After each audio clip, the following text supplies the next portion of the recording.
大家好呀，我是小 K， 今天特别想和大家来分享一个我做过最简单的一个腌雪菜，把它预备好，平常放在家里呢，紧急备用。来客人的时候呢，炒米粉啊，甚至来包饺子都是没有问题的。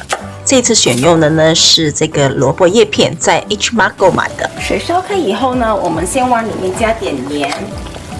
这一次呢，我加的是2勺，然后呢，再下点醋。醋的话呢，我大概用到1/4杯的醋。把盐和醋加进去以后呢，我们就等它烧开，把刚刚的那个萝卜呢就可以放进来了。像这么大个的萝卜呢，我呢就给它烫大概20秒左右哦。萝卜量比较多的话呢，就分次来烫。20秒以后呢，就可以把它捞起来。接着把剩下的萝卜再给它放下去。叶片的话呢，我们只需要烫它10秒就好了，就可以把它捞起来。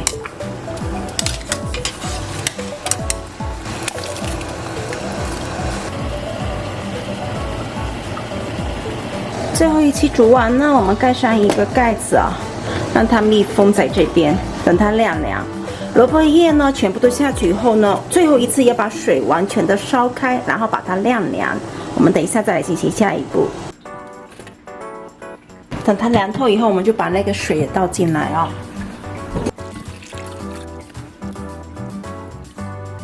拿一个碟子啊，无水无油，把它压下去。那这个菜呢，完完全全是在这个水的底下。那这个腌雪菜呢就完成了，那只需要包裹好，然后放在室内让它发酵啊，3天的时间呢，它就可以出成品了。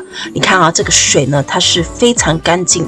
腌好的雪菜呢，可以连水啊，整锅放在冰箱里面保存，或者呢，可以像我今天这样子把它炒制，保存的时间会更久。预备了一点小米辣，还有一个蒜粒啊。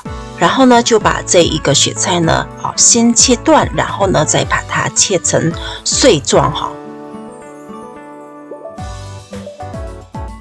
通常呢，我在炒这个雪菜或者是酸菜啊这些的时候呢，我都喜欢先是干锅把它下去炒啊，用小火呢把它的水分呢炒干以后呢，再来加一点糖进去。这次我加了2勺糖啊，然后再翻炒。那等到这个糖放下去呢，翻炒1-2分钟以后呢，我会加入1勺的盐巴，把它的味道提上来。整个过程从湿的炒到像现在这个干干的状态呢，大概15分钟的时间。那我就加入油啊，把蒜还有这个小米辣呢，就把它加进来，先把它们跟油炒一炒，再把这个雪菜呢一起进来炒。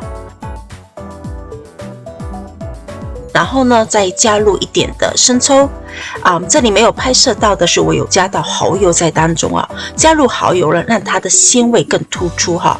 加油进去以后呢，到我盛出来，大概整个过程是再加5分钟的左右。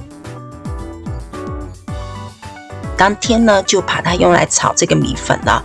炒米粉的过程当中呢，加了一点生抽增添鲜味，加了一点老抽给这个米粉加添颜色，那还稍微加了一点盐巴哈。做好的这个雪菜呢，除了可以用来雪菜炒米粉以外呢，也可以跟很多的汤面来配搭，或者是用来雪菜炒肉丝也是非常好的。这雪菜呢只剩下一点点了，我又做了一点福州的锅边糊。这个锅边糊呢，我时常都会在家里做，特别适合在没什么胃口的时候，或者是肠胃道不是很舒服的时候来吃哈。